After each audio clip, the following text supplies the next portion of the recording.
Hello guys, welcome back to another video. मेरा नाम है मार्टी रस्तोगी और आप देख रहे हैं प्राइम एनालिसिस। आज का जो वीडियो है वो लास्ट पार्ट के कंटिन्यूशन में है, तो पहले उस पार्ट को जरूर देखिएगा, फिर इस पार्ट को पूरा देखिएगा। तभी आपको पता चलेगा कि ये क्राइसिस कैसे डिसॉल्व हुई और इसमें क्या क्या सिचुएशन ऐसी और आगे जाके बनी जिससे कि लगा कि अब बस वर्ल्ड वॉर शुरू होने ही वाला है। तो शुरू करते हैं। फिर अक्टूबर 26 को दोपहर 1 बजे जॉन ए स्केली, जो कि एबीसी न्यूज से थे, और एलेक्जेंडर फॉर्मन, जो कि केजीबी स्टेशन हेड थे वॉशिंगटन में, तो फॉर्मन ने स्केली से मीटिंग करी और उन्होंने कहा कि लगता है कि अब युद्ध ही जो है वो एक ऑप्शन बचा हुआ है। उन्होंने स्केली से कहा कि वो अपने हाई लेवल कॉन्टैक्ट, जो कि यूएस डिपार्टमेंट ऑफ स्टेट में है, उनसे कहे कि यूएस रेडी है क्या एक डिप्लोमेटिक सॉल्यूशन के लिए। तो उन्होंने ये बात करी यूएस डिपार्टमेंट ऑफ स्टेट से और उन्होंने कहा कि एक फॉर्मल लेटर फॉर्म किया जाएगा जिसमें यूएसएसआर से कहेगा कि अगर वो मिसाइल्स अपनी क्यूबा से हटा लेते हैं तो यूएस क्यूबा में इन्वेजन नहीं करेगा। ये सब चीज़ें यूएन की सुपरविजन में होनी थी और कैस्ट्रो को भी पब्लिकली जाके ये बोलना था कि वो कभी भी कोई ऑफेंसिव इक्विपमेंट्स यूएसएसआर से एक्सेप्ट नहीं करेगा और यूएस को भी ये ओपनली पब्लिकली बोलना पड़ेगा कि वो आगे से क्यूबा को इन्वेजन नहीं करेंगे। तो इस पे यूएस ने ब्राजीलियन सरकार से बात करी और ये मैसेज कैस्ट्रो तक पहुंचाया गया कि वो यूएस क्यूबा पे अटैक नहीं करेगा अगर क्यूबा वहां से यूएसएसआर की मिसाइल्स हटाता है। तो उसी ही दिन शाम को 6 बजे यूएस स्टेट डिपार्टमेंट को खुर्शेव की तरफ से एक लेटर आया जिसको रॉबर्ट एफ कैनेडी ने बहुत ही इमोशनल और एक लंबा लेटर बताया। उस लेटर में खुर्शेव ने लिखा था कि वो ये डिक्लेयर करने को तैयार हैं कि वो क्यूबा को कोई भी आर्म्स शिपमेंट नहीं भेजेंगे, मगर उन्हें बदले में यूएस से ये डिक्लेरेशन चाहिए था कि वो आगे से क्यूबा पे अटैक नहीं करेंगे।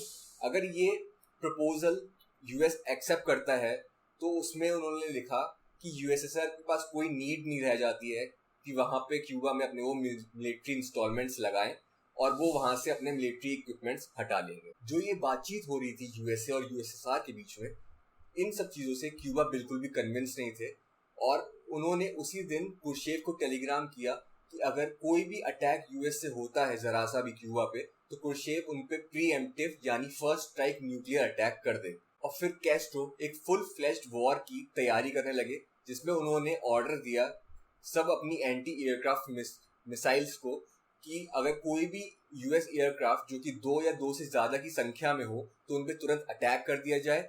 यही नहीं, उन्होंने अपनी जितनी भी न्यूक्लियर पैड्स थे उनको ऑपरेशनल कर दिया तुरंत ही। उसी के अगले दिन यानी अक्टूबर 27 को सुबह 6 बजे सीआईए के पास एक मेमो पहुंचा जिसमें ये मेंशन था कि क्यूबा में सैन क्रिस्टोबल में 4 में से 3 मिसाइल पैड्स ऑपरेशनल हैं और सगुआ ला ग्रांडे, जो कि दूसरी न्यूक्लियर मिसाइल की साइट थी, वहां पे 2 न्यूक्लियर पैड्स ऑपरेशनल हैं।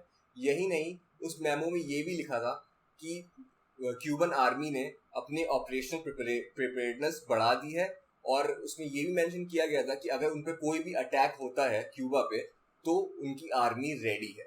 अक्टूबर 27 को ही सुबह 9 बजे रेडियो मॉस्को पे, जो कि एक इंटरनेशनल रेडियो स्टेशन था, उस पर खुर्शेव ने ब्रॉडकास्ट करना शुरू किया और वो अपने पिछले प्रपोजल से पलट गए।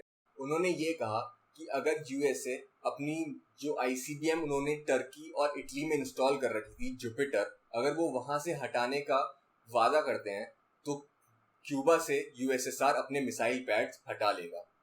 प्रेसिडेंट कैनेडी ये बात जानते थे कि उन्हें इस प्रपोजल का ज़्यादा सपोर्ट नहीं मिलेगा अगर ये प्रपोजल खुर्शेव का प्रपोजल लगता है। और दूसरा रीज़न इसका ये भी था कि ये एक फेयर पीस ट्रीटी नहीं मानी जा सकती थी क्योंकि जो जुपिटर मिसाइल टर्की और इटली में इंस्टॉल्ड थी यूएसए की, वो वैसे भी ऑब्सोलीट मानी जा रही थी, उसका कोई काम नहीं था। और क्यूबा में जो मिसाइल पैड्स यूएसएसआर के इंस्टॉल थे वो फुल एक्टिवेटेड मिसाइल पैड्स थे और वो पूरे वर्ल्ड के लिए खतरा माने जा रहे थे।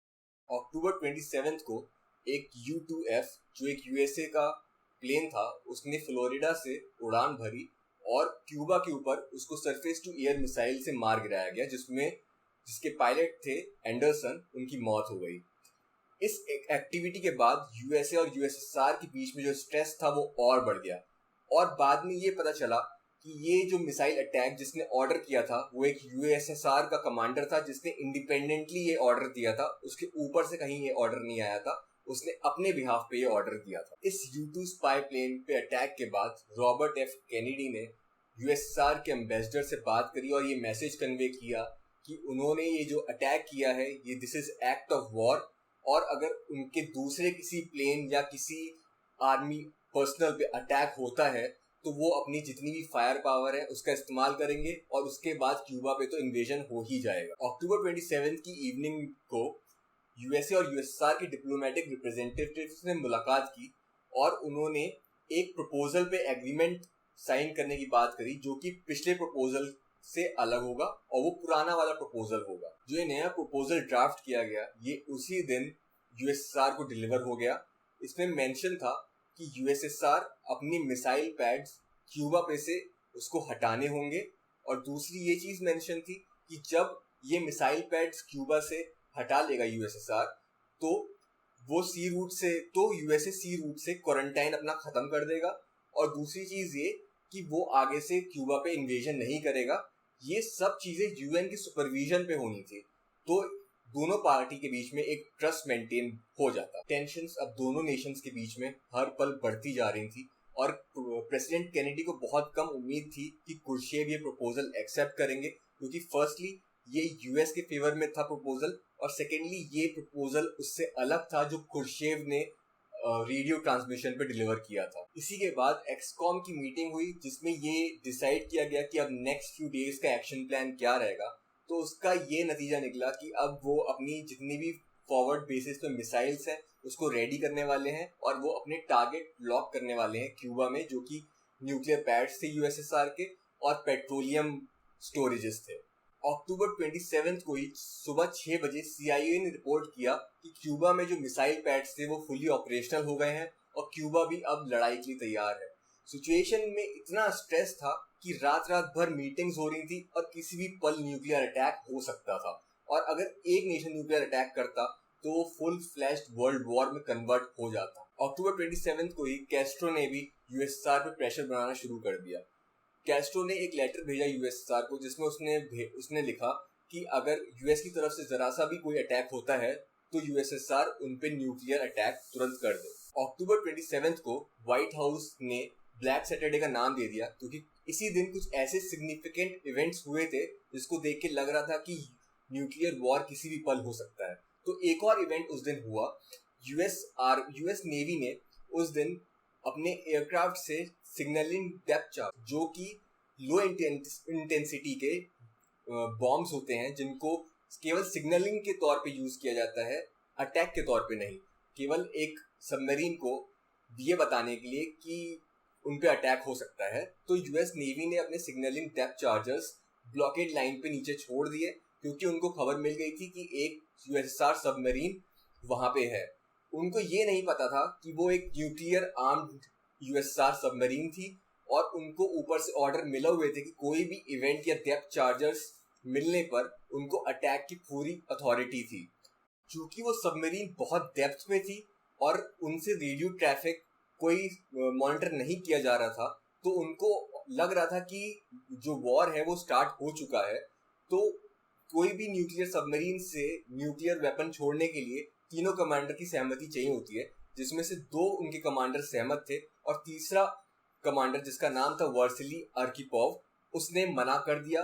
तो ये न्यूक्लियर अटैक बस होते होते रुक गया। अक्टूबर 27 को बहुत सारी मीटिंग्स के बाद सोवियत यूनियन और यूएसए के बीच में ये फैसला लिया गया। कैनेडी ने सीक्रेटली ये फैसला लिया कि वो अपनी सब मिसाइल्स जो कि टर्की और इटली में इंस्टॉल थी वो वहां से हटाएंगे, मगर बदले में कुर्शेव को अपनी मिसाइल्स क्यूबा से हटानी होंगी।